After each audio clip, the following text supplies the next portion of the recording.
जी नमस्कार दोस्तों, आप सभी का आपके अपने परिवार आईडी एग्जाम में स्वागत है। तो कैसे हैं आप सभी के सभी। उम्मीद करते हैं कि आप सभी अच्छे होंगे और आपकी तैयारी भी अच्छी चल रही होगी। तो दोस्तों, जैसा कि आप सभी को पता है कि डेली शाम को आपकी UPSSC PET की क्लास होती है और आज के हम क्लास में जो है कवर करने वाले हैं जो आपका 29 अक्टूबर 2023 को जो है, जी हाँ भैया, 29 अक्टूबर 2023 को जो पूछा हुआ पूरा पेपर है उन पे आज हम डिस्कस करने वाले हैं। तो चलिए दोस्तों, वीडियो को कंटिन्यू करते हैं। और अभी तक चैनल को आप लोगों ने सब्सक्राइब नहीं किया है तो प्लीज़ उसे भी सब्सक्राइब कर लें। चलिए दोस्तों, कंटिन्यू करते हैं। और जिन लोगों ने प्रीवियस क्लासेस नहीं देखा है, हमने 28 अक्टूबर 2023 का पूरा जितने भी पहले और दूसरे शिफ्ट का पेपर सॉल्व करवा दिया है। तो जिन लोगों ने उनको भी नहीं देखा है तो इसी क्लास के डिस्क्रिप्शन में उसका लिंक मिल जाएगा, तो आप उस क्लास को भी देख सकते हैं। तो चलिए दोस्तों, कंटिन्यू करते हैं। तो पहला क्वेश्चन जो आया था, कह रहा है हाल ही में राष्ट्रीय बाल अधिकार संरक्षण आयोग ने बाल देखभाल संस्थान की नियुक्ति समय में निगरानी के निर्बाध निरीक्षण के लिए निम्नलिखित में से कौन सी एप्लीकेशन विकसित की है। तो बताइए भैया, इन चारों में से कौन सी एप्लीकेशन विकसित की है। तो राइट आंसर हो जाएगा मसी एप्लीकेशन विकसित की गई है जो है देखभाल करने के लिए बाल संरक्षण को। तो ऑप्शन नंबर डी आपका राइट हो जाएगा। आइए देख लेते हैं अगले क्वेश्चन को। अगला जो क्वेश्चन है, कह रहा है कि भारत सरकार ने 2023 तक ऊर्जा शिक्षण में डैश की हिस्सेदारी 15% बढ़ाने का लक्ष्य रखा है। तो बताइए भैया, भारत सरकार ने किसको जो है बढ़ाने के लिए 15% 2030 तक का लक्ष्य रखा है। कोयला को, प्राकृतिक गैस को, सौर ऊर्जा को, जल विद्युत को। तो बताइए।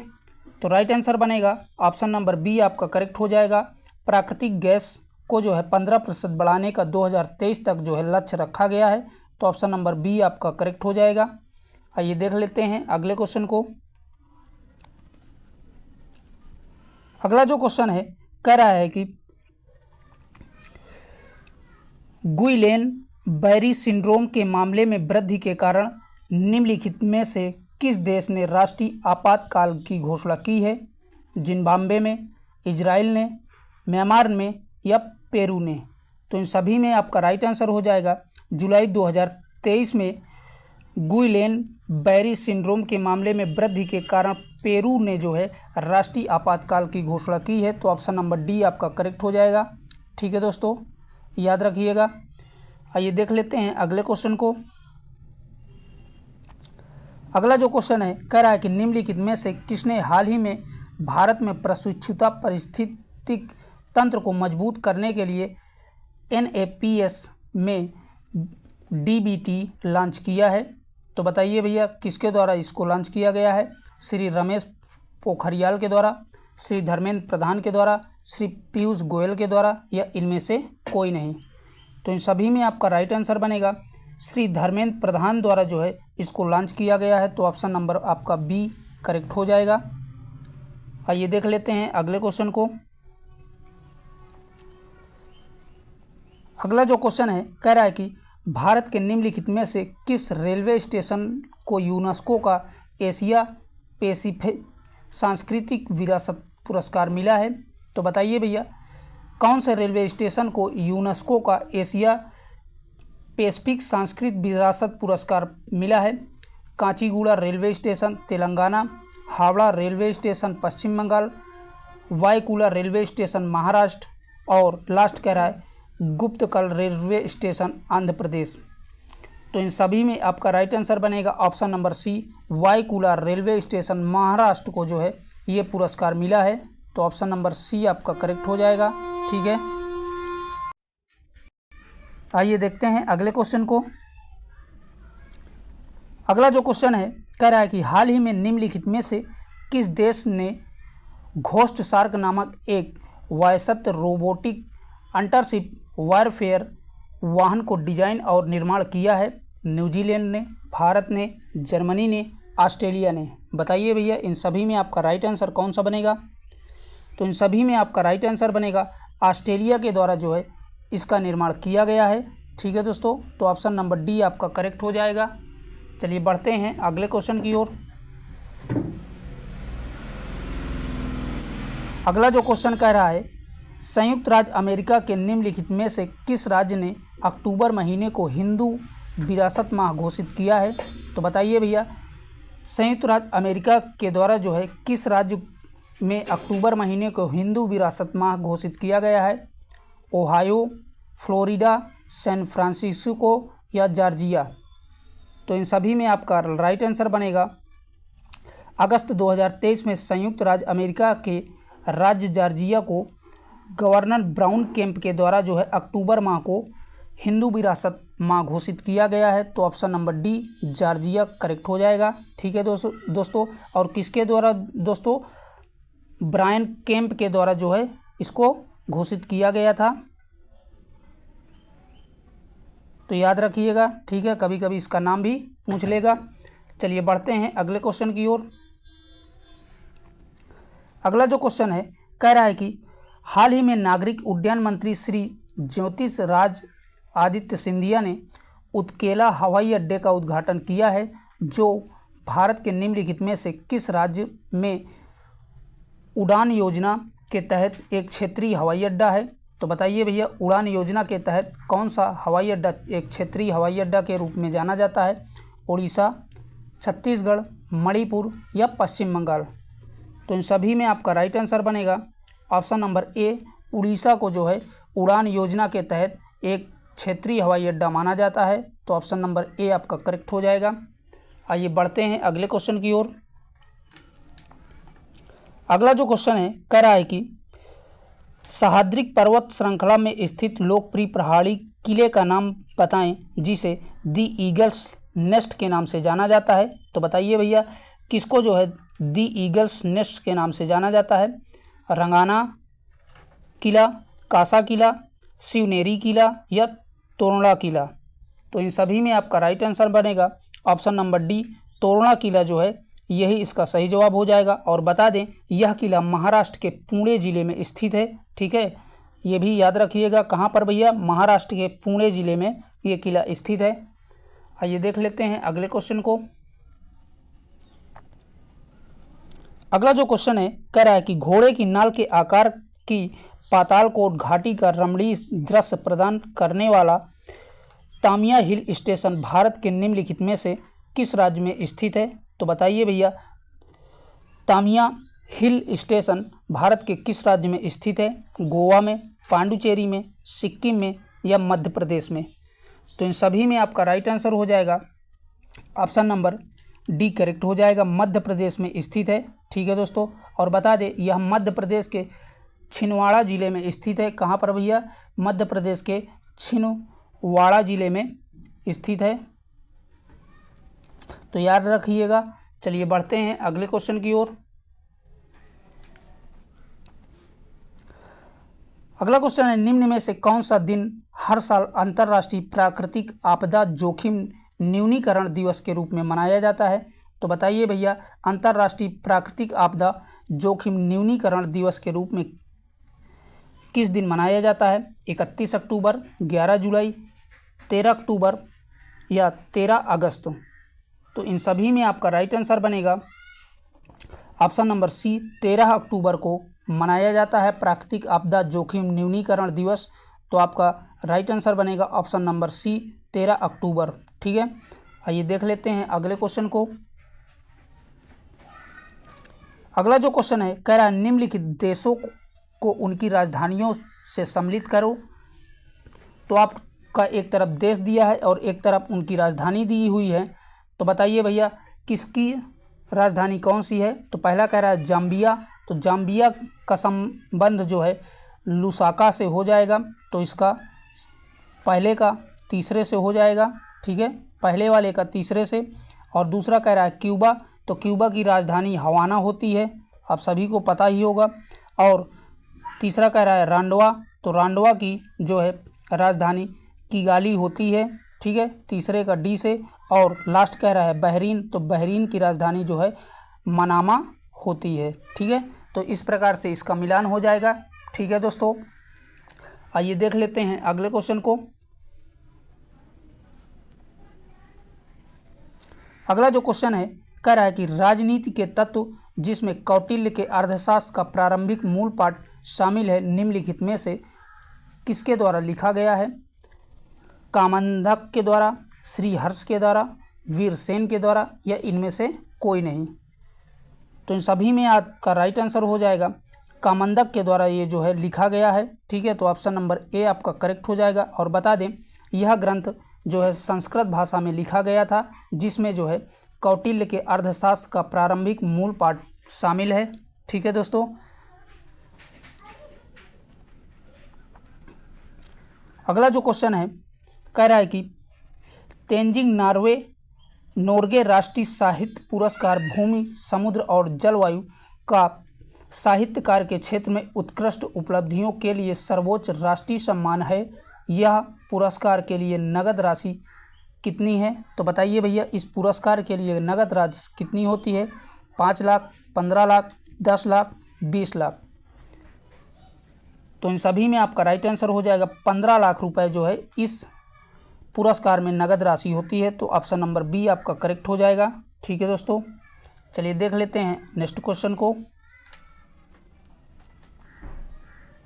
अगला जो क्वेश्चन है कह रहा है कि निम्नलिखित में से किस वर्ष में भारत आसियान का क्षेत्रीय संभाषण भागीदार बना? 1996 में, 1995 में, 1992 में या 2012 में? तो बताइए भैया, भारत जो है आसियान का क्षेत्रीय संभाषण भागीदार कब बना था?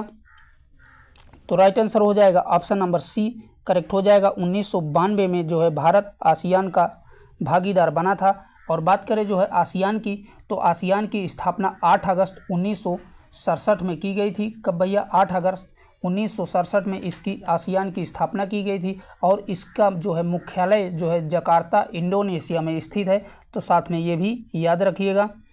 चलिए देखते हैं अगले क्वेश्चन को। अगला जो क्वेश्चन है कह रहा है भारत के महान त्रिकोणमिति सर्वेक्षण का काम 10 अप्रैल 1802 को मद्रास में शुरू हुआ। जब मद्रास देशांतर से संबंधित एक आधारभूत माप किया गया। वर्तमान में मद्रास वेधशाला को किस नाम से जाना जाता है? तो बताइए भैया, वर्तमान में मद्रास वेधशाला को किस नाम से जाना जाता है? रमन अनुसंधान संस्थान, भारतीय खगोल भौतिकी संस्थान, योजना और वास्तु कला स्कूल या इनमें से कोई नहीं?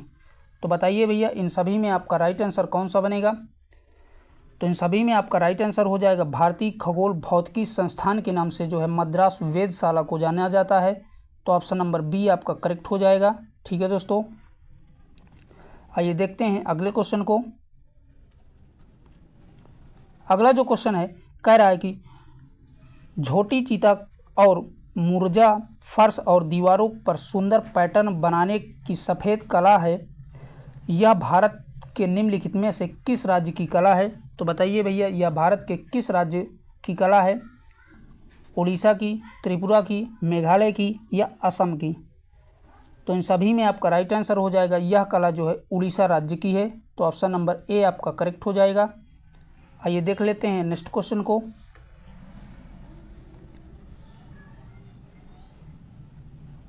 अगला जो क्वेश्चन है कह रहा है कि निम्नलिखित में से कौन सा भारत का पहला DBOT अर्थात डिजाइन, निर्माण, संचालन और हस्तांतरण मॉडल आउटडोर स्टेडियम है?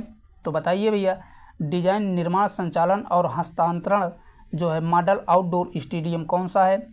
तो पहला कह रहा है स्पोर्ट हब, दूसरा कह रहा है महात्मा गांधी स्टेडियम, तीसरा कह रहा है जवाहरलाल नेहरू अंतर्राष्ट्रीय स्टेडियम और लास्ट कह रहा है इनमें से कोई नहीं। तो इन सभी में आपका राइट आंसर हो जाएगा स्पोर्ट हब जो है यही इसका सही जवाब हो जाएगा। तो ऑप्शन नंबर ए आपका करेक्ट हो जाएगा। और बता दें इसका निर्माण केरल में होने वाले 35वें राष्ट्रीय खेलों के सुविधा के लिए किया गया था। ठीक है दोस्तों, तो याद रखिएगा साथ में ये भी, कब भैया? 35वें राष्ट्रीय खेलों के जो है सुविधा के लिए जो है इसका निर्माण किया गया था। चलिए देखते हैं नेक्स्ट क्वेश्चन को। अगला जो क्वेश्चन है कह रहा है कि भारतीय राष्ट्रीय आंदोलन के दौरान कांग्रेस मंत्रिमंडल ने कब इस्तीफा दिया था?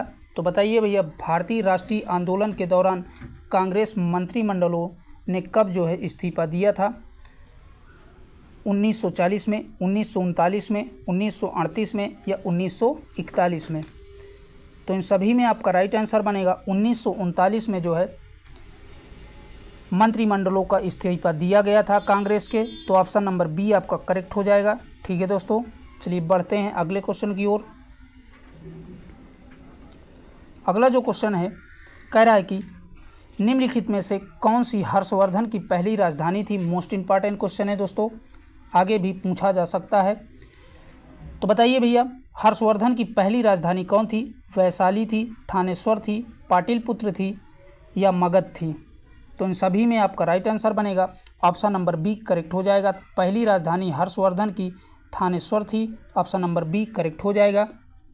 और बाद में जो है इसने अपनी बहन की जो है राज्यश्री के शासन में जो है सहायता करने के लिए थानेश्वर से अपनी राजधानी को कन्नौज जो है स्थानांतरित कर लिया था।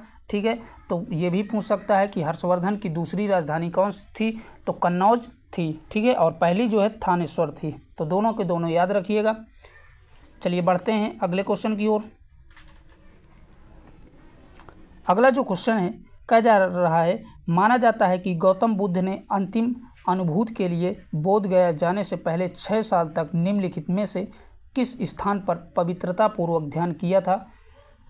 तो कुशीनगर में, लुम्बिनी ने, डुगेश्वरी गुफा में या सारनाथ में? तो इन सभी में आपका राइट आंसर बनेगा ऑप्शन नंबर सी, डुगेश्वरी गुफा में जो है गौतम बुद्ध ने 6 वर्ष अर्थात 6 सालों तक जो है पवित्रता पूर्वक ध्यान पूर्वक किया था। ठीक है, तो ऑप्शन नंबर सी आपका करेक्ट हो जाएगा। और बता दें, बाद में गौतम बुद्ध जो है लगभग 35 वर्ष की आयु वैशाख पूर्णिमा की मध्य रात्रि एक पीपल के वृक्ष के नीचे इनको जो है ज्ञान प्राप्त हुआ था। ठीक है, आइए देख लेते हैं अगले क्वेश्चन को। अगला जो क्वेश्चन है दोस्तों कह रहा है, भारत में स्थित किस हड़प्पा स्थल को हुकारा मृग भांड के भंडार शामिल हैं जो सिंधु घाटी सभ्यता शुरुआत चरणों के पहले बनावट की विशेषता है? तो बताइए भैया, भारत में स्थित किस हड़प्पा स्थल को हुकारा मृग भांड के भंडार शामिल हैं जो सिंधु घाटी सभ्यता के शुरुआती चरणों से पहले बसावट की विशेषता है? राखीगढ़ी, धौलावीरा, कालीबंगा या रोपड़? तो इन सभी में आपका राइट आंसर बनेगा ऑप्शन नंबर ए करेक्ट हो जाएगा, राखीगढ़ी इसका सही जवाब हो जाएगा। ठीक है दोस्तों, आइए देखते हैं अगले क्वेश्चन को। अगला जो क्वेश्चन है कह रहा है कि अकबरनामा डैश खंड अकबर के प्रशासन, घर सेना, स्वराज और उसके साम्राज्य के भूगोल से संबंधित है जिसे आईने अकबरी के नाम से जाना जाता है? तो बताइए, चौथा, पहला, दूसरा या तीसरा? तो इन सभी में आपका राइट आंसर बनेगा ऑप्शन नंबर डी, तीसरा जो है इसका सही जवाब हो जाएगा। और बता दें, अकबरनामा नामक ग्रंथ के लेखक जो है अबुल फजल हैं। ठीक है, इसके तीसरे खंड में अकबर के प्रशासन, घर सेना, राजस्व और उसके जो है साम्राज्य के भूगोल के बारे में जानकारी मिलती है और इसके तीसरे भाग को जो है आईने अकबरी कहते हैं। ठीक है दोस्तों, इसके तीसरे भाग को आईने अकबरी के नाम से जाना जाता है। चलिए बढ़ते हैं अगले क्वेश्चन को।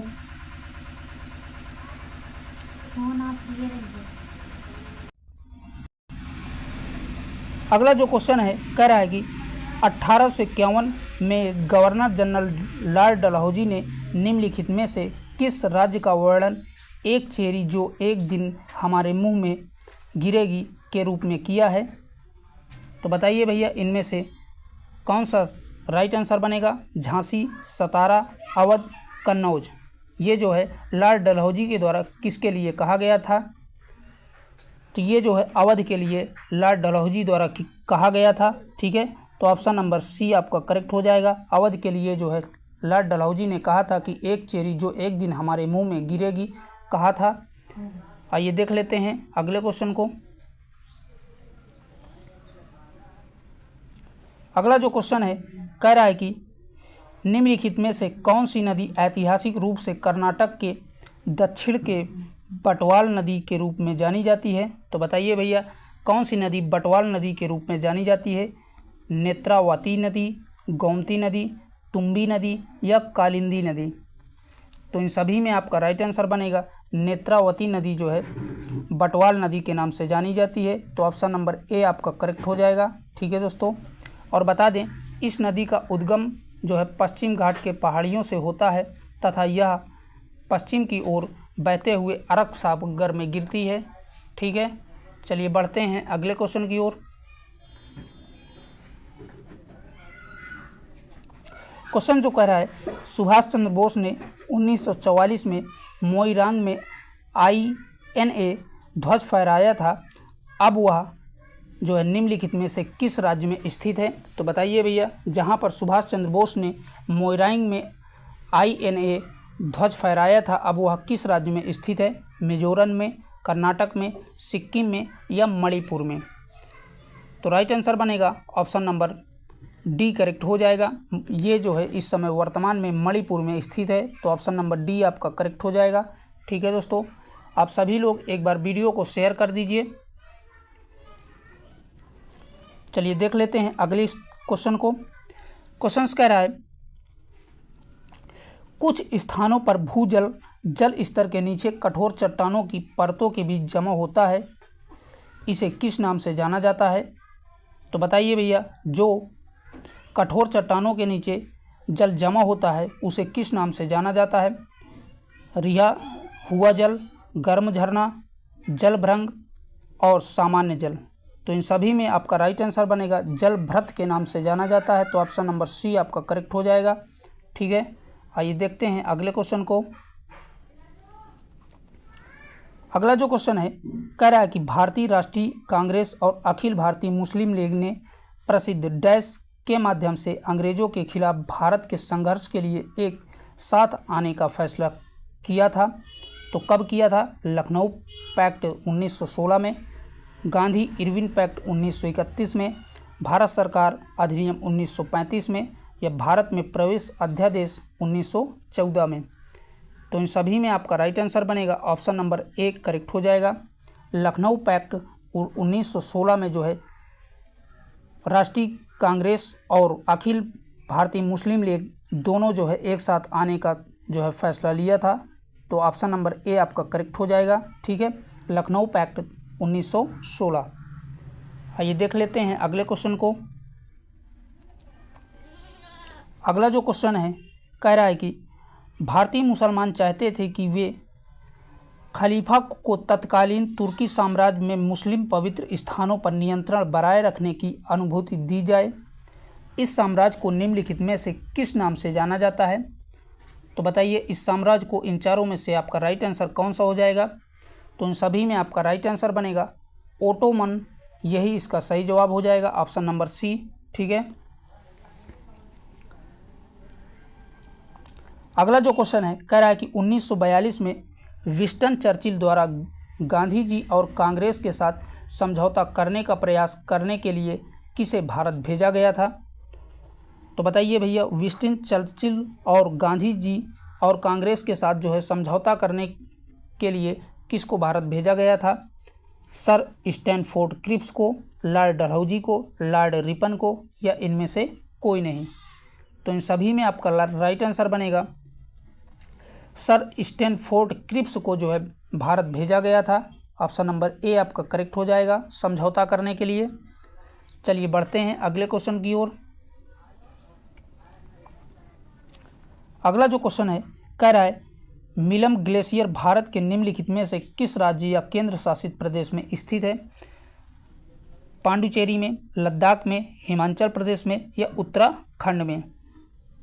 तो राइट आंसर हो जाएगा यह जो है मिलम ग्लेशियर भारत के उत्तराखंड राज्य में स्थित है। तो ऑप्शन नंबर डी आपका करेक्ट हो जाएगा। और बता दें यह जो है कुमाऊं हिमालय में स्थित सबसे बड़ा ग्लेशियर है जो लगभग 37 वर्ग किलोमीटर क्षेत्र में जो है फैला हुआ है। ठीक है, याद रखिएगा कितने में भैया? 37 वर्ग किलोमीटर के क्षेत्र में ये फैला हुआ है।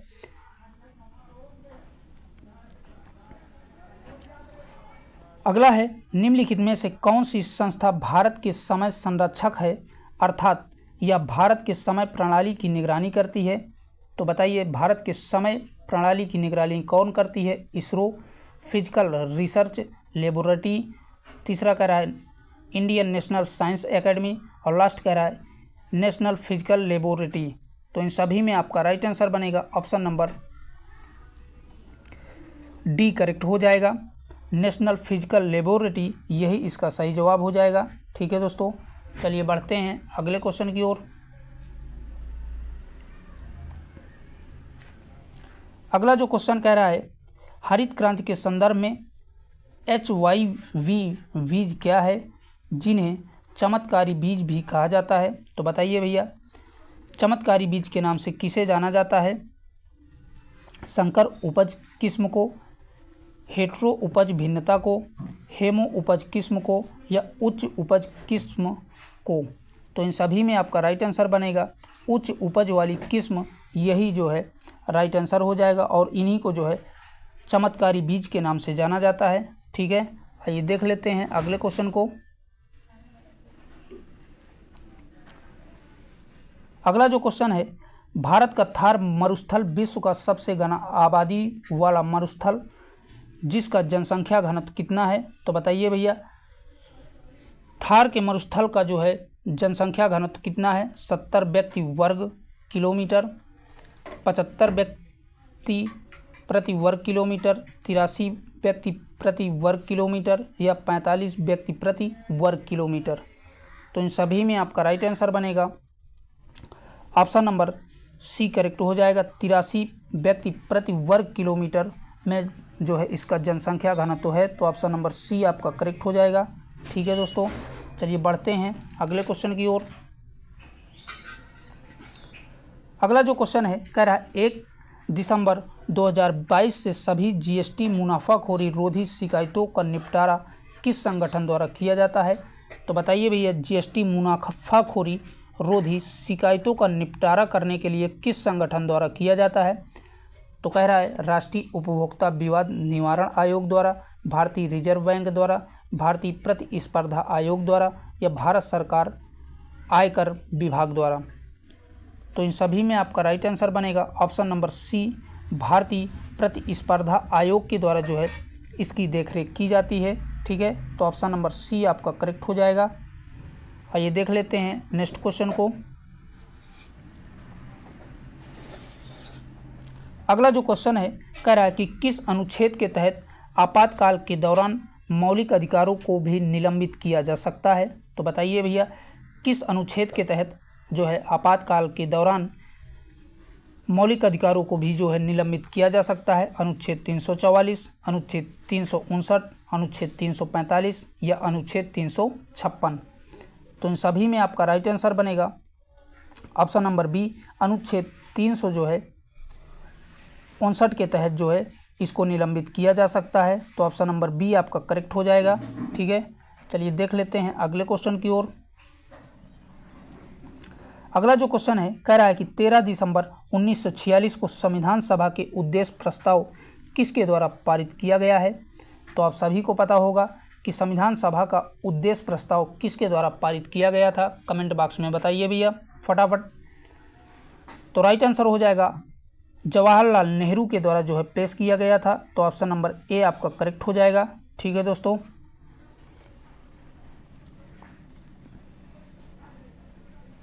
अगला क्वेश्चन है 11वीं पंचवर्षीय योजना की समय अवधि क्या थी?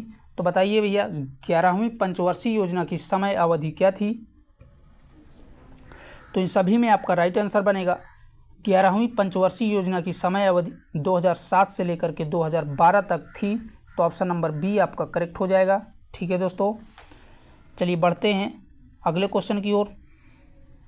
और साथ ही बता दें, इसी योजना के स्थान पर जो है नीति आयोग की स्थापना 1 जनवरी 2015 में की गई थी। ठीक है, तो याद रखिएगा। चलिए बढ़ते हैं अगले क्वेश्चन की ओर। अगला जो क्वेश्चन है कह रहा है कि राष्ट्रीय बैंक प्रबंधन संस्थान की स्थापना 1969 में निम्नलिखित में से किसके द्वारा भारत सरकार के परामर्श से बैंक प्रबंधन के अनुसंधान, प्रशिक्षण, शिक्षा और परामर्श के लिए एक स्वायत्त शीर्ष संस्थान के रूप में किया गया था? तो बताइए कौन से बैंक की जो है किया गया था। तो इन सभी में आपका राइट आंसर बनेगा आरबीआई अर्थात भारतीय रिजर्व बैंक की स्थापना की गई थी। ठीक है, तो ऑप्शन नंबर बी आपका करेक्ट हो जाएगा। चलिए बढ़ते हैं अगले क्वेश्चन की ओर।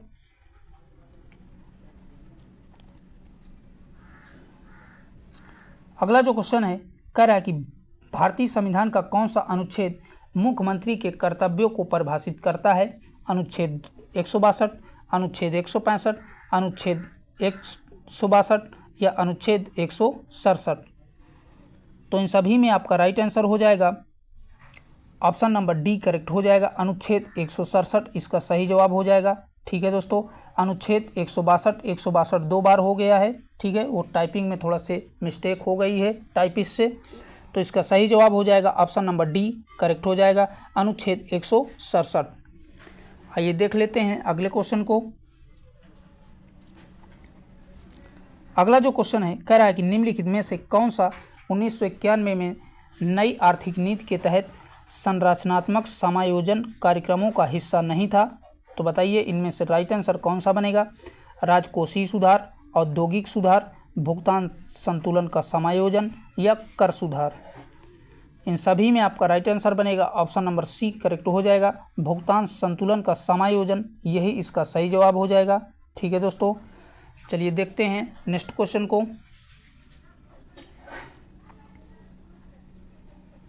क्वेश्चन है कह रहा है कि आग के पास किस रसायन का अत्यधिक सूखा पाउडर छोड़ने से CO2 निकलता है।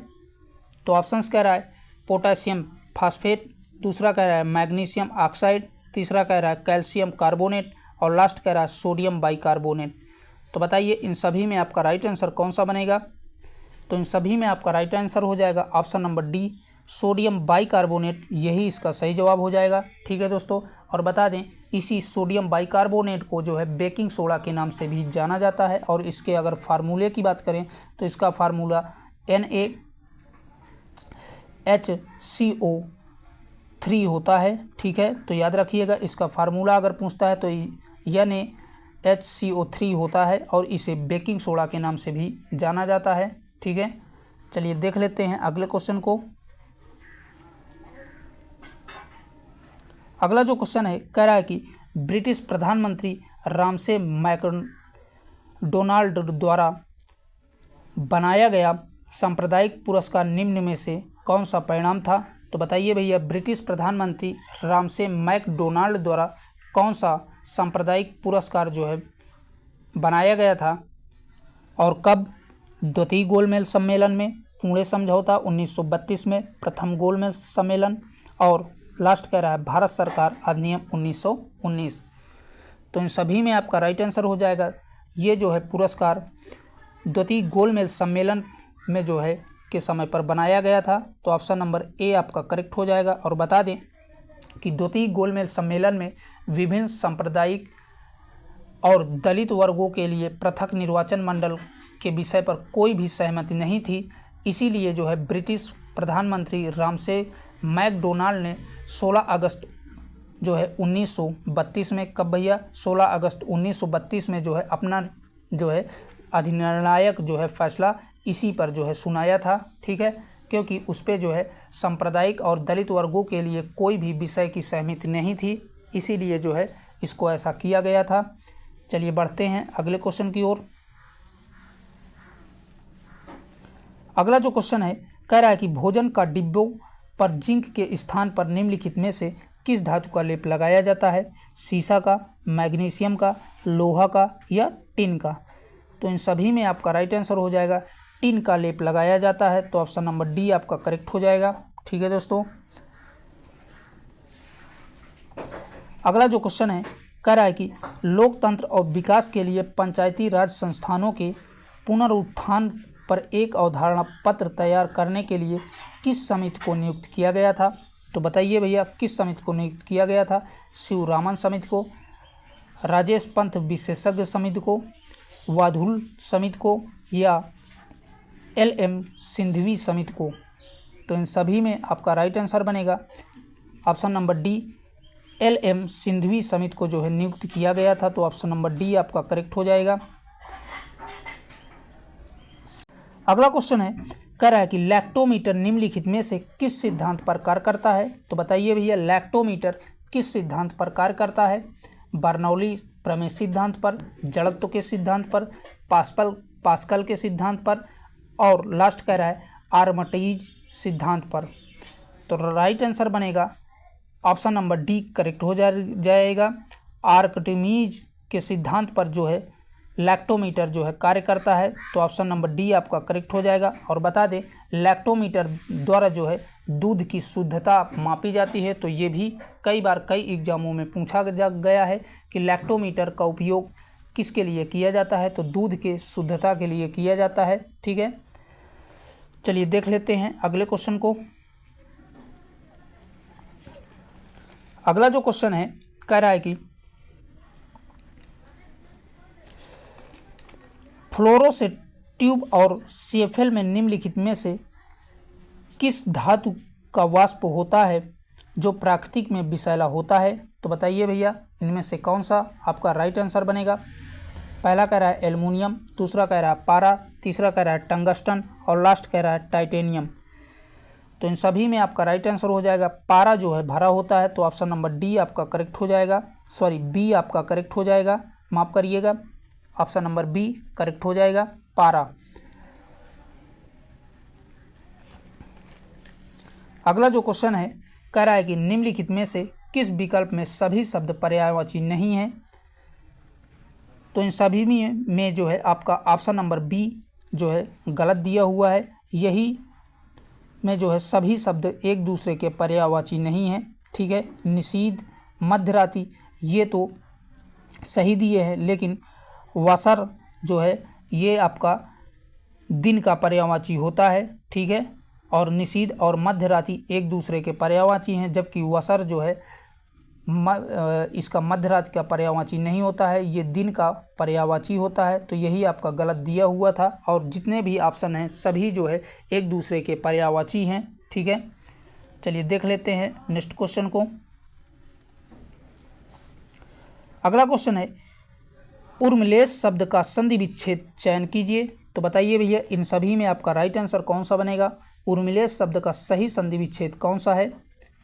तो इन सभी में आपका राइट आंसर है ऑप्शन नंबर ए उर्मिला धन ईसी, यही इसका सही संधि विच्छेद है। और बता दें, इसमें जो है गुण स्वर संधि है। ठीक है, उर्मिलेश में जो है गुण स्वर संधि है। चलिए देखते हैं अगले क्वेश्चन को। अगला जो क्वेश्चन है, कह रहा है कि भारतीय आत्मा किस कवि का उपन्यास है। तो बताइए भैया, भारतीय आत्मा किस कवि का उपन्यास है। हरिराम व्यास का, विद्यापति ठाकुर का, माखनलाल चतुर्वेदी को, या भारतेंदु हरिश्चंद्र का। तो इन सभी में आपका राइट आंसर हो जाएगा भारतीय आत्मा जो है माखनलाल चतुर्वेदी का उपन्यास है। तो ऑप्शन नंबर सी आपका करेक्ट हो जाएगा। ठीक है दोस्तों, आइए देखते हैं नेक्स्ट क्वेश्चन को। अगला जो क्वेश्चन है, कह रहा है चांदी का जूता मारना मुहावरे का सही अर्थ निम्न में से कौन सा है। तो बताइए भैया, चांदी का जूता मारना मुहावरे का सही अर्थ क्या है। रिश्वत देना, बहुत पीटना, परवाह न करना, या आनंद मनाना। तो इन सभी में आपका राइट आंसर बनेगा चांदी का जूता मारने का मुहावरा जो है रिश्वत देना होता है। तो ऑप्शन नंबर ए आपका करेक्ट हो जाएगा। ठीक है दोस्तों, आइए देख लेते हैं अगले क्वेश्चन को। अगला जो क्वेश्चन है, कह रहा है कि स्फैग्नोमैग्नोमीटर का प्रयोग निम्नलिखित में से किसे मापने के लिए किया जाता है। रक्तचाप, दूसरा कह रहा है रक्त में ग्लूकोज की सांद्रता, तीसरा कह रहा है कंकाल की मांसपेशियों द्वारा विद्युत गतिविधि, और लास्ट कह रहा है स्वर रज्जु। तो इन सभी में आपका राइट आंसर बनेगा ऑप्शन नंबर ए करेक्ट हो जाएगा, रक्तचाप। ठीक है, तो ऑप्शन नंबर ए आपका करेक्ट हो जाएगा। स्फैग्नोमैग्नोमीटर का उपयोग जो है रक्तचाप को मापने के लिए किया जाता है। ठीक है दोस्तों, तो दोस्तों आज के लिए इतना ही। यहीं तक आपके जो प्रीवियस पेपर में आए हुए क्वेश्चन थे वही है। और भैया क्लास को ज़्यादा से ज़्यादा अपने दोस्तों में शेयर करें, और अभी तक आप लोगों ने चैनल को सब्सक्राइब नहीं किया है तो प्लीज़ उसे भी सब्सक्राइब कर लें। फिर मिलेंगे एक नए सेट के साथ, तब तक के लिए बाय बाय, टेक केयर।